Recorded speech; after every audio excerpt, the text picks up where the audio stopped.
Hello guys, welcome to Abhishek Jha classes. क्या हाल चाल है दोस्तों? सर सब बढ़िया, सब मजे में। आज हम लोग पढ़ने वाले हैं एईसी इंग्लिश सेमेस्टर 3 का सबसे फर्स्ट क्लास। जैसे कि आप लोगों को बताया गया था कि एईसी इंग्लिश का क्लासेस जो है वो free of cost on YouTube आएगा और दोस्तों इस संडे से आएगा। तो जी बिल्कुल, मैं आपके सामने हाजिर हो चुका हूं सबसे पहला वाला क्लास को लेकर।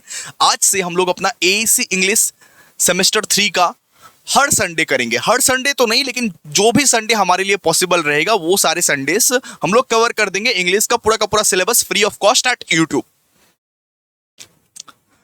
तो इसके लिए आप लोगों को यूट्यूब में आना पड़ेगा, लाइक्स का बटन दबाना पड़ेगा, शेयर करना पड़ेगा वीडियोस को। वीडियोस अच्छा लग रहा है तो शेयर कीजिए और कमेंट कीजिए, प्यारा प्यारा कमेंट कीजिए, अपना अपना व्यूज बताइए। आज जो कविता के बारे में हम लोग पढ़ने वाले हैं वो कविता का नाम है दोस्तों गीतांजलि 18। सर गीतांजलि 18? जी बिल्कुल, ये 18वीं नंबर ये कविता गीतांजलि जो सेट ऑफ पोयम्स है जिसमें बहुत सारे पोयम्स लिखे गए हैं रविंद्रनाथ टैगोर जी के द्वारा, उसमें 18वीं नंबर पे ये कविता लिखा गया है, इसीलिए इस कविता को बोलते हैं गीतांजलि 18। और एक नाम है दोस्तों सेपरेशन। ये कविता ये कविता में पोइट ये बताना चाह रहे हैं कि किस तरीके से उनकी लवर उनसे सेपरेट हो रही है और किस तरीके से वो अपने लवर को सेपरेट होने नहीं देना चाहते।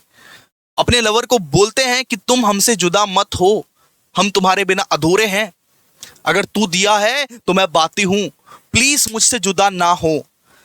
यहां पे पोएट अपने लवर से बोल रहे हैं कि प्लीज हमसे सेपरेट मत हो क्योंकि हम अधूरे हैं तुम्हारे बिना। क्लियर है? सिंपल सा बात है। और इसको लिखा कौन है सर? कवि गुरु रविंद्रनाथ टैगोर। बहुत सारे पोएम्स पढ़े हैं ऑलरेडी, बचपन से ही पोएम्स पढ़ रहे हैं, तो इनका तो कोई इंट्रोडक्शन आपको, सारा का सारा इंट्रोडक्शन तो ऑलरेडी आपको पता ही हुआ है।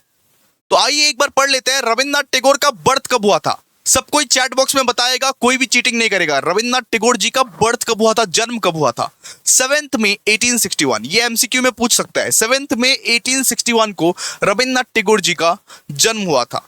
ये बताइए डेथ कब हुआ था? 7 अगस्त 1941। क्लियर है? रविंद्रनाथ टैगोर जी का डेथ कब हुआ था? 7 अगस्त 1941। और रविंद्रनाथ टैगोर एक पोइट भी थे, म्यूजिशियन भी थे और आर्टिस्ट भी थे। ठीक है? उनको नोबेल प्राइज मिला है लिटरेचर में। उनको नोबेल प्राइज मिला है किसमें? लिटरेचर में, 1913 में, फॉर गीतांजलि। गीतांजलि लिखने की वजह से, मतलब सेट ऑफ पोएम्स लिखने की वजह से उनको नोबेल प्राइज मिला है लिटरेचर में, जो कि 1913 में मिला। ठीक है? तो आइए हम लोग ये बेहतरीन पोयम का शुरुआत करते हैं, जहां पे पोएट बोल रहे हैं अपने लवर को कि तुम हमसे सेपरेट मत हो, मतलब कि तुम्हारे बिना मेरा कोई अस्तित्व नहीं है, तू दिया है तो मैं बाती, तू अगर सेपरेट हो जाएगी तो मेरा क्या होगा, मेरे जीवन सारा का सारा अंधेरा में जाएगा। सिंपल सी बात है। आइए एक एक करके पढ़ते हैं लाइंस। देखिए ये पोयम ज्यादा बड़ा नहीं है, ये पोयम बहुत जल्दी खत्म हो जाएगा, लेकिन इसका मीनिंग बहुत डीप मीनिंग है, एकदम डीप मीनिंग, गहराई मीनिंग है पूरा। आइए यहां पे देखिए क्या लिखा हुआ है। यहां पे लिखा हुआ है cloud heap upon cloud and it darkens. यहां पे बोल रहे हैं कि बादल के ऊपर अगर बादल आ जाए तो अंधेरा छा जाती है। बादलों के ऊपर अगर बादल आ जाए तो अंधेरा छा जाती है, यानी कि अपने दुखों को वो व्यक्तित्व कर रहे हैं कि हमारे, मतलब कि मेरे पर तो भाई दुखों का पहाड़ आ चुका है, मेरे पर तो दुखों का पहाड़ आ चुका है, मेरा जीवन तो पूरा अंधेरा अंधेरा हो चुका है, আমার জীবনটা তো পুরো অন্ধকার হয়ে গেল। রবীন্দ্রনাথ टैगोर বলছে আমার জীবনটা তো পুরো অন্ধকার হয়ে গেল। अरे बादल पे बादल जब आ जाता है, मतलब अगर बादलों पे बादल आ जाता है तो अंधेरा छा जाता है, वैसे ही मेरा जीवन हो चुका है। या यार पहले से ही दुख था और भी दुख आ गया, আমার জীবনটা তো অন্ধকার হয়ে গেল। क्लियर है? समझ में आ रहा ना? यहाँ पे बोल गया आ love why dost thou let me wait outside at the door all alone. ये दोस्त थाओ का मतलब है डू यू। ठीक है? अब आप पढ़िए, अब आप समझ जाओगे। Why do you let me wait outside at the door all alone. ओ मेरे प्यार, ओ मेरा लव, आप मुझे अकेला क्यों छोड़ देते हो? तुम मुझे अकेला क्यों छोड़ देते हो? तुम मुझे अकेला क्यों छोड़ते हो? जब तुम्हें पता है कि मैं तुम्हारे बिना जी नहीं सकता, जब मैं तुम्हारे बिना रह नहीं सकता, तो तुम मुझे अकेला क्यों छोड़ देते हो? इसका मतलब क्या? आ लव व्हाई दोस्तों let me wait outside at the door all alone. तुम मुझे अकेला क्यों छोड़ते हो? ऐसी ऐसी सिचुएशंस में जब मैं तुम्हारे बिना नहीं रह सकता, उस सिचुएशन में तुम मुझे अकेला क्यों छोड़ रहे हो? यहां पे कवि बोल रहे हैं, ठीक है, यहां पे पोएट ये बोल रहे हैं, in the busy moments of noontide work I am with the crowd. यहां पे ये बोलना चाह रहे हैं कि जब मेरा कुछ अच्छा समय है, जब मेरा अच्छा समय रहता है, तब पूरा भीड़ रहता है मेरे साथ। जब मेरा कोई अच्छा समय रहता है तो हर कोई मेरे साथ रहता है, हर कोई मेरे साथ घुलना मिलना चाहता है। लेकिन जब कोई खराब समय आ जाता है तो कोई भी मेरे साथ नहीं रहता है। उस समय मैं ये एक्सपेक्ट करता हूं कि तुम मेरे साथ रहो। In the busy moments of noontide work I am with the crowd. यहां पे इसका मतलब क्या है? इसका मतलब है कि अगर मेरा कुछ अच्छा पल चल रहा है या कोई नॉर्मल टाइम चल रहा है, वहां पे तो मेरे साथ हर कोई रहेगा। लेकिन जब कोई बुरा वक्त आ जाता है, उस समय कोई भी नहीं रहता है। उस समय मेरे साथ कोई भी नहीं रहता है। मैं बस वही उम्मीद करता हूं कि उस समय एटलीस्ट तुम रहो, एटलीस्ट तुम। अगर तुम भी नहीं रहोगे तो मैं तो बिखर जाऊंगा। अपने लवर को बोल रहे हैं, अपने लव बर्ड्स को बोल रही हैं। Clear? But on this dark lonely day it is only for the that I hope.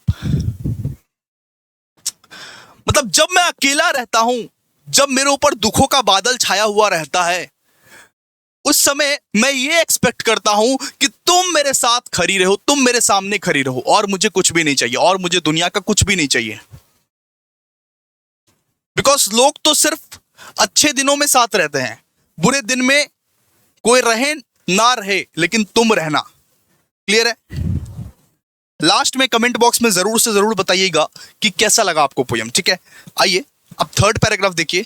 If thou showest me not the face, अगर तुम अपना चेहरा मुझे नहीं दिखाओगे, अगर तुम मुझे अपना चेहरा नहीं दिखाओगे, if thou leavest me wholly aside, और तुम मुझे पूरी तरीके से अगर छोड़ दोगी, I know not how I am to pass this long rainy hours, तो मैं अपना समय कैसे बिताऊंगा, तो मैं तुम्हारे बिना जीऊंगा कैसे, तो मैं तुम्हारे बिना इतना समय कैसे बिताऊंगा, इतना समय जो है मैं तुम्हारे बिना कैसे मतलब कि बिताऊंगा। यहां पे थर्ड पैराग्राफ में यही बोल रहा है कि अगर तुम अपना मुखरा मुझे नहीं दिखाओगे, अगर तुम मुझसे बात नहीं करोगी, देखिए कन्विंसिंग का तरीका देखिए, अगर तुम मुझसे बात नहीं करोगी मेरे प्यारे प्यारी प्यार, अगर तुम मुझे ऐसे ही अकेला छोड़ दोगी, तो मैं इतने जो घंटे हैं वो कैसे बिताऊंगा, इतना समय कैसे बिताऊंगा, कैसे रह पाऊंगा तुम्हारे बिना।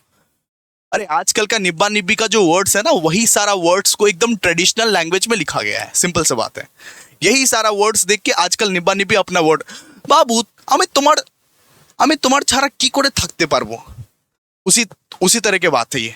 अगर तुम अपना चेहरा नहीं दिखाओगी, अगर तुम मुझे ऐसे ही छोड़ दोगी, ऐवे ही छोड़ दोगी, तो मैं अपना जीवन कैसे काटूंगा, मैं अपना जीवन कैसे काटूंगा, मैं कैसे रह पाऊंगा, मैं इतने घंटे इतने साल कैसे बिता पाऊंगा तुम्हारे बिना। इसके बाद लास्ट पैराग्राफ में इन्होंने ये बोला है, I keep gazing on the far away gloom of the sky, मैं स्काई को देखता रहूंगा, शायद स्काई को भी वही दुख हो, क्योंकि शायद स्काई भी मेरे तरह दुखी हो।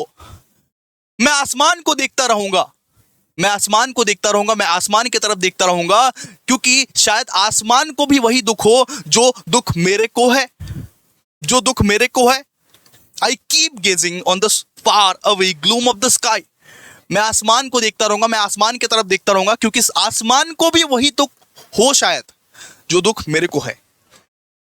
And my heart wonders wheeling from the restless wind, और मेरा दिल चिल्ला उठेगा ये हवाओं को देखकर, ये हवाओं को देखकर मेरा दिल चिल्ला उठेगा, मेरा दिल चीख उठेगा।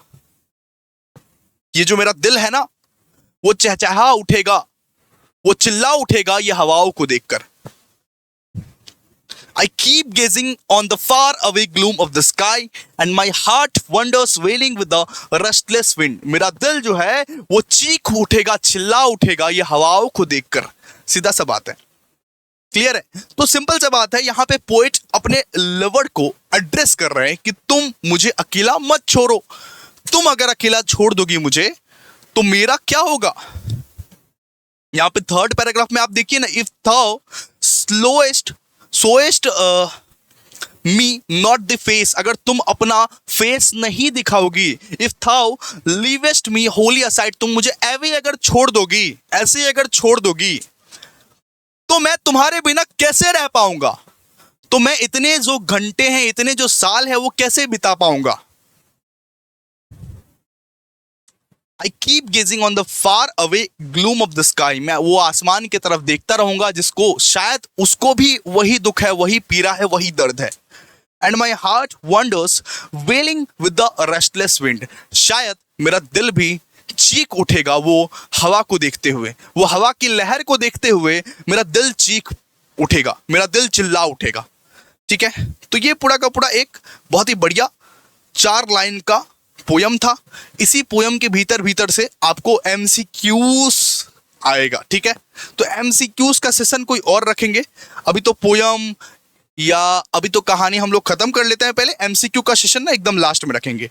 प्लीज एक कमेंट कर दीजिए, प्लीज अगर अच्छा लगा है तो कमेंट कर दीजिए, ताकि मुझे भी मोटिवेशन मिले यूट्यूब में सारे के सारे इंग्लिश का लेक्चर में ले पाऊं। तो कमेंट कर दीजिए कि कैसा लगा आप लोगों को पोयम, क्या आपको समझ में आया। अगर नहीं समझ में आया तो एक बार बैक करके देख लेना मेरे दोस्त, बहुत बढ़िया तरीके से समझ में आएगा। तो थैंक यू सो मच, मिलते हैं नेक्स्ट वीडियो में, तब तक के लिए बाय। एक कमेंट कर देना, एक लाइक कर देना, ठीक है।